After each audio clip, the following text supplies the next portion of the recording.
Good morning, good afternoon.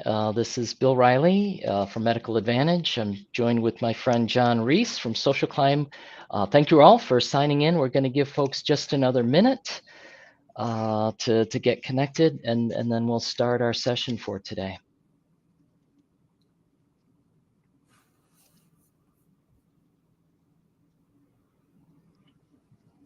I will say, Jon, that is a cool background you have in your room there. We did it for just this such purpose. So, In this era of photo backgrounds, which become more and more realistic with each upgrade of software, that's really cool. this is real. Yeah, nice, very nice, very nice.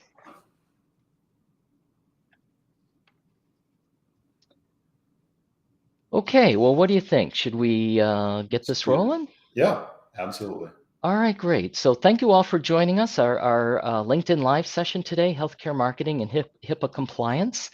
Why don't we start with some introductions? Jon, you could go first. Tell us a little bit about Social Climb and what's your role. Thanks, Bill. I'm the VP of Marketing at Social Climb. We are a marketing company, healthcare marketing company, SaaS platform marketing company that enables and allows healthcare practices and hospitals alike to attract new clients and new patients. And patients are kind of interchangeable there. But we do everything from necessary bottom reputation management all the way up to predictive targeting, and allow you to target new patients based off data analytics. So it's pretty fun. Excellent. And my name's Bill Riley. I'm the marketing leader at Medical Advantage, here representing our digital marketing agency, iHealthSpot. And full disclosure, we partner with Social Climb. We're leveraging the Social Climb platform to deliver marketing services, to enable our services to our clients, which are largely ambulatory practices, groups, and specialties. So, Jon, how about if we take a look at our agenda for today? We've got a range of topics that we'd like to cover. HIPAA compliance and healthcare is not a new topic. I think this all starts a couple of years ago. There's a December 2022 HHS Bulletin, but we'd like to give an update around some things that have happened in the meantime, including a number of elements. And Jon, you're gonna step us through these sort of one by one of marketing items, marketing elements that could put us at risk. Everything from Google Analytics, GA4, all the way through to different patient tracking technologies. So with that, why don't we jump into the next slide and Okay. what's your sense? Yeah. Go ahead, Bill. Sorry, I didn't. No, please lead the way, Jon. Well, why now? What's the difference now, and why all of a sudden a big focus on HIPAA compliance and marketing? It seemed like we were going along just fine without too much fear of non-compliance, and there's a bunch of factors that contribute to that. One of which is tracking pixel sophistication. And I'll go into that one a little more in depth in a couple slides from now, so I'm not going to touch too deeply on it now. But increased digital presence. We've got hospitals and practices having websites, having social media accounts, doing advertising in a number of ways, email campaigns and all sorts of different things that actually put bigger emphasis on HIPAA compliance. Data privacy awareness. Now, obviously, we see this in the news all the time. There's a data privacy breach, or there's litigation. You can see in this next bullet. You see that all over in the news. In fact, we saw a big one last week that I'm sure put the hairs on everyone's neck up a little bit. The other thing that is really an element here is this third-party cookie deprecation. Everyone's heard of it. Healthcare really doesn't know what it is. A lot of industries actually don't know what it is. What does that mean for me? We can't target patients. Can we target patients? Those kind of things. And we'll touch on that a little bit in upcoming slides as well. Okay, to move on? Very good. So let's start with pixels. These evil, nefarious, tricky things Yeah. called pixels. Well, Or I'm before we sorry. get into Yeah. pixels, Bill, I'm going to talk. I'm going to put a foundation in this. Yeah. Now, I'm sure you've heard of an IP address. Everyone's got an IP address on all of their devices, their computers, their phones, everything that has an IP address, and this is a unique identifier that is identifying you as a person owning that piece of technology. Your IP address is different than my IP address, even if we were sitting right next to each other. It's assigned to your computer or your phone. You combine that with search history. What I mean is, if you go to a website and you're looking for knee surgeons near me, or you're going to a website and looking for details around your particular ailment or problem that you're having with your knee, you can make an assumption based off a unique identifier, which is your IP address, that search history that this person has knee issues. Those two combined create PHI. That's where we get into problems. And with that foundation, then we can go into understanding the technology, if that's okay. Yeah, it's not only the search, but we've seen this with some of our clients. The fact that I read a blog article about knee pain or knee surgery, or even if I've searched for a surgeon or a physician that specializes in knee pain or is a knee surgeon, that could constitute PHI as well. Yeah, and you can make some pretty bold assumptions. Now, oftentimes, whether my opinion agrees with this or not, oftentimes, you're working on behalf of the caregiver, and you want to search Yeah. for knee surgery and stuff. But there is still an assumption that there is someone at this IP address with a knee issue, and combining with that unique identifier constitutes PHI. Absolutely. So, with that, let's jump into the pixels. Pixels are, they've been around since mid 2000s. Pixels have been around forever. The origination of pixel is much different than the pixels are now. They're actually scripts now, and so we kind of commonly use the term pixel. Everyone's afraid of pixels, but they're not really pixels anymore. And what I mean by that is pixels used to be very benign, very this IP address went to this website, and that was about it. The scripts now that you see, and I've got examples of these scripts from a fictitious Zenith Orthopedics website, but these are examples of scripts. It's a very small piece of code on the back end of a website that allows companies to track behavior of the website. So that ties an IP address with your search history. You can even look at mouse clicks. You can find, time on site. You can see subsequent pages they went to, subsequent sites, all sorts of things. And because these scripts have become so much more sophisticated, it becomes really challenging from a HIPAA compliance standpoint. And so really, they're not pixels anymore. We still call them pixels. Everyone's saying that. It's a common term out in the industry, but they're not really pixels. They're very sophisticated tracking scripts.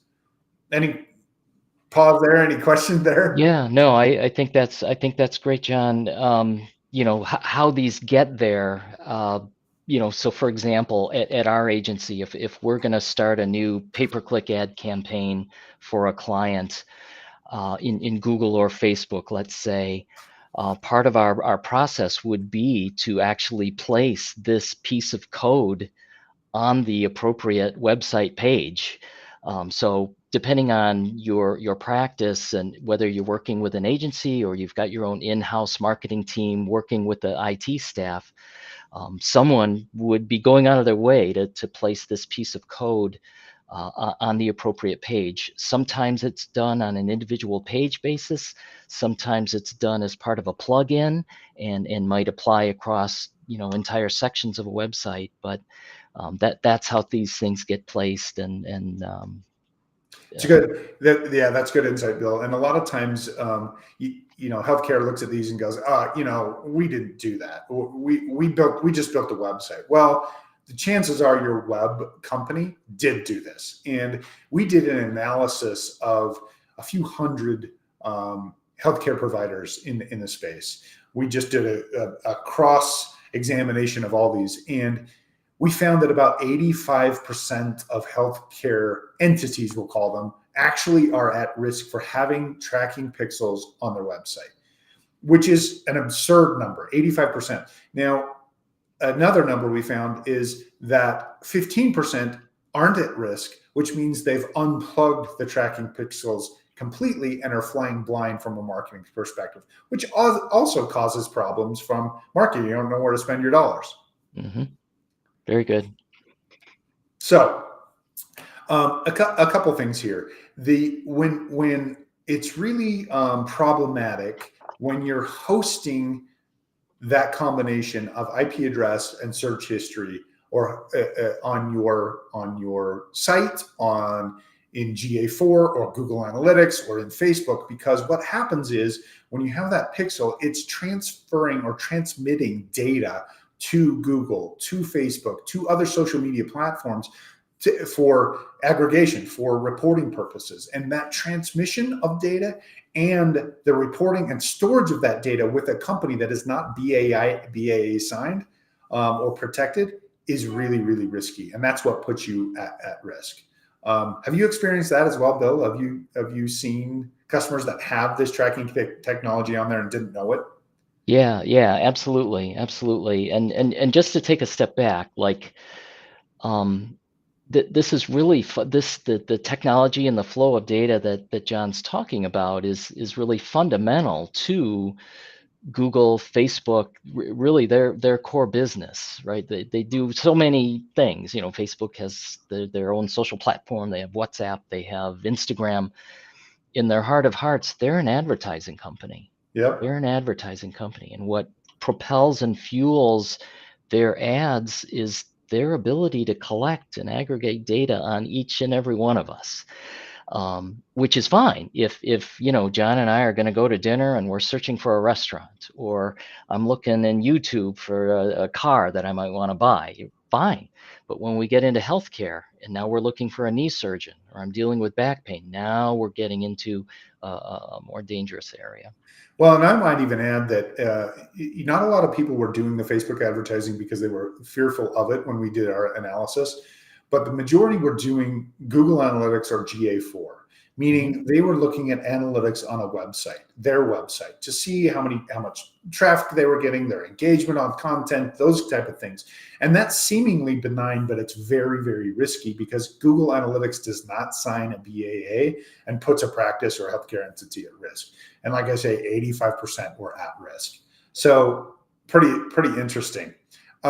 So as we mentioned earlier, that collection of data, and there's a number of ways to do that we can go into a little bit more. The transmission of data, building custom audiences. You would think that's a pretty easy thing where you just upload a list to Facebook. That's the next bullet down, to target individuals on something particular.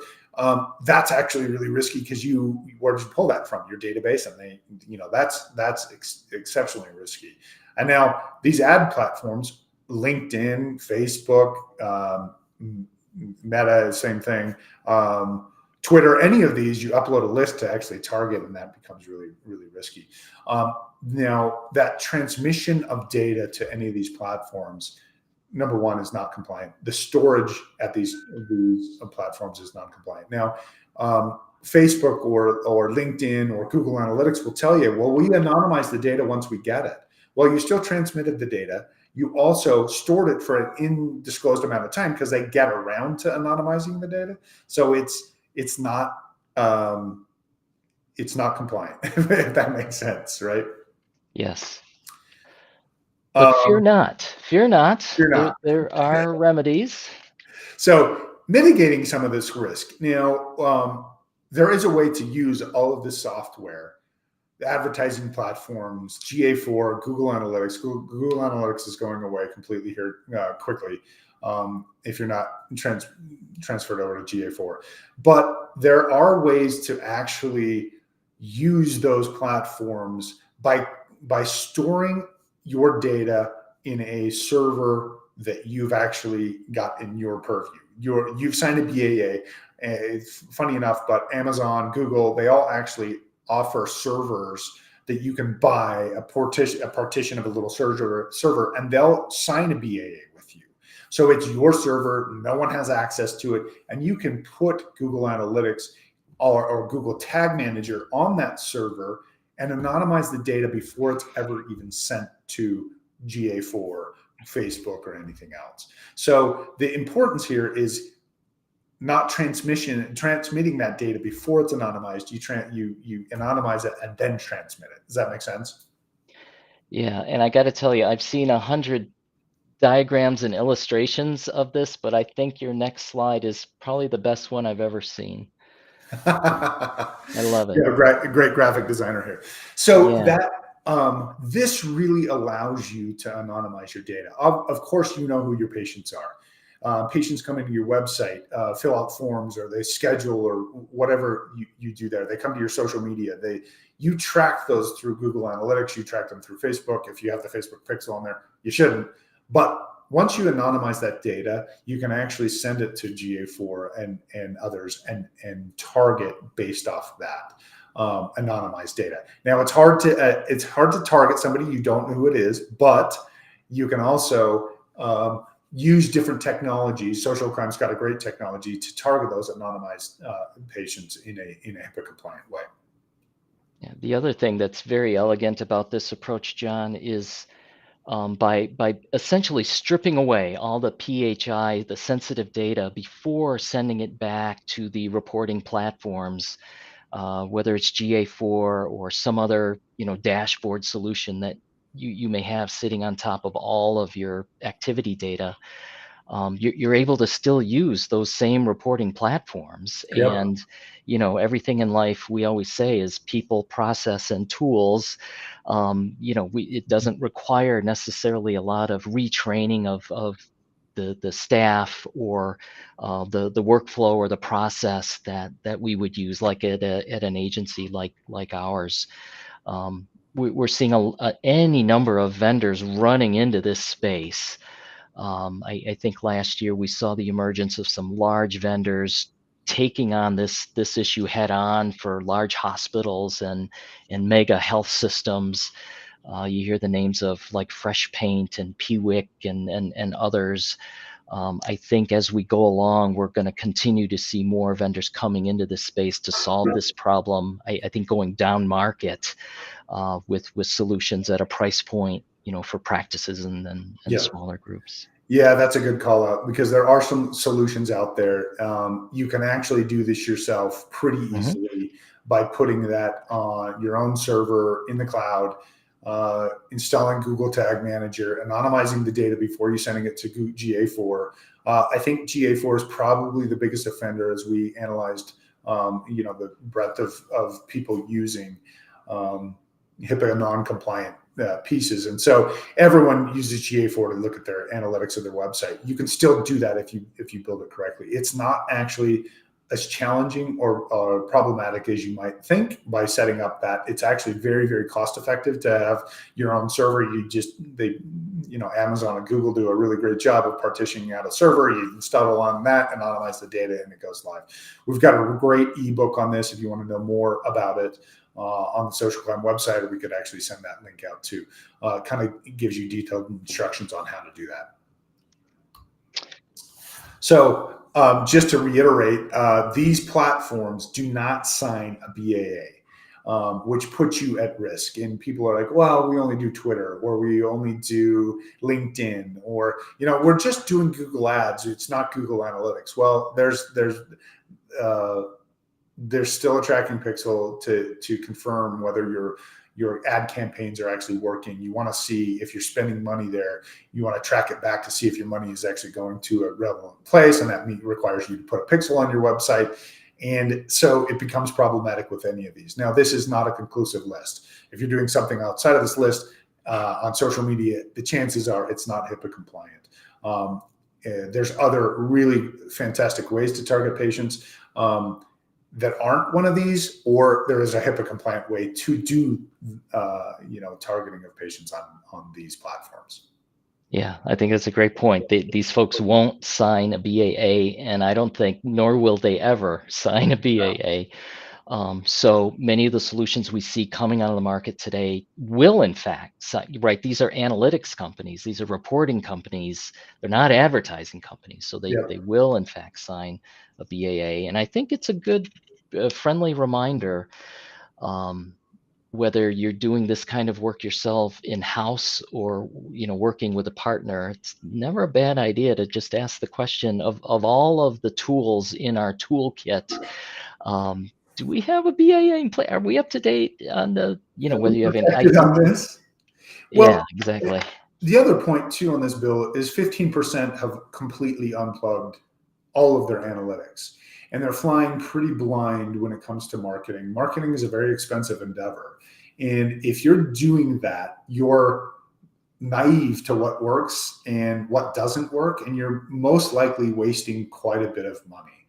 And so there are ways to track every one of your campaigns if you're acquiring new patients, all the way down to individual ad campaigns through social media and things. So there are ways to do it. Social Climb offers fantastic options in that realm to quantify what your marketing dollars are doing. And then if you build something up on server side tagging, then you can actually not fly blind. So both are problematic: flying blind and HIPAA non-compliance, right?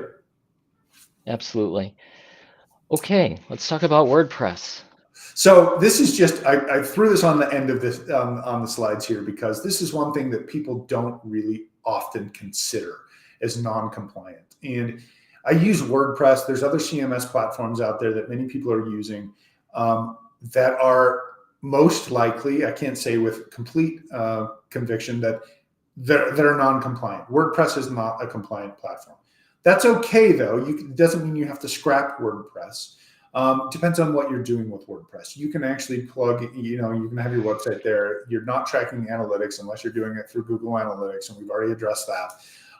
But a lot of websites are actually capturing lead forms on the website. Hey, are you interested in coming in to see a doctor? Or leave us your information here. Give us a quick note about what you would like, us to call you back about. Those type of things, contact us type of lead forms are non-compliant unless you do it in the right way.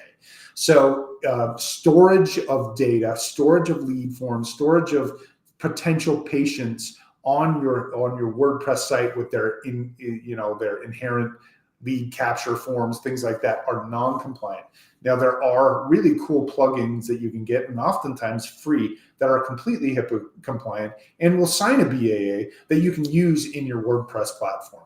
One of which, off the top of my head, is like Hypnotizer or something like that. And it's a lead form plugin for your website that actually will anonymize data. It will store it in their HIPAA compliant platform, secure platform, and you can actually access the data. It's just be careful when you're doing that on WordPress, because there are a lot of plugins for WordPress.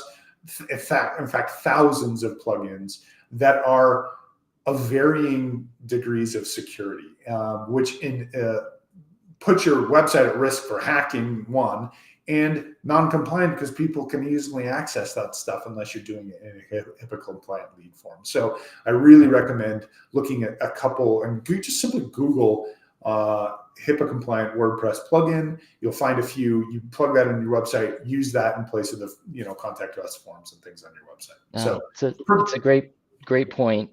Our clients, we host close to 600 websites on behalf of our clients each month, and they're all on WordPress.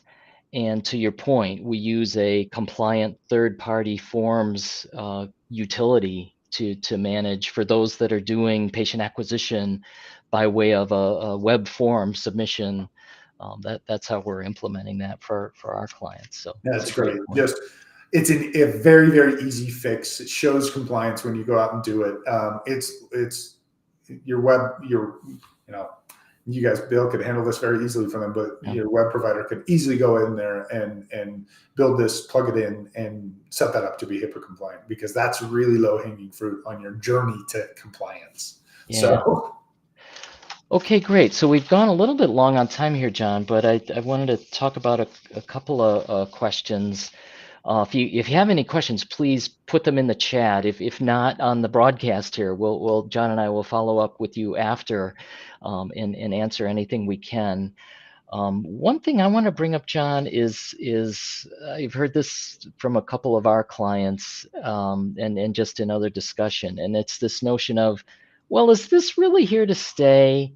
Or sometimes it presents as, we're going to wait till the outcome of the upcoming election, and then we'll see what Yeah. we're going to do about all this. And our feeling is this is here to stay, and I would welcome your thoughts on this. Yeah, that's a really funny question, Bill, because I've actually heard the same. But hey, we've heard there's a litigation going on in Yep, Texas about some yep, HIPAA non-compliance, and we're going to wait until the end of this.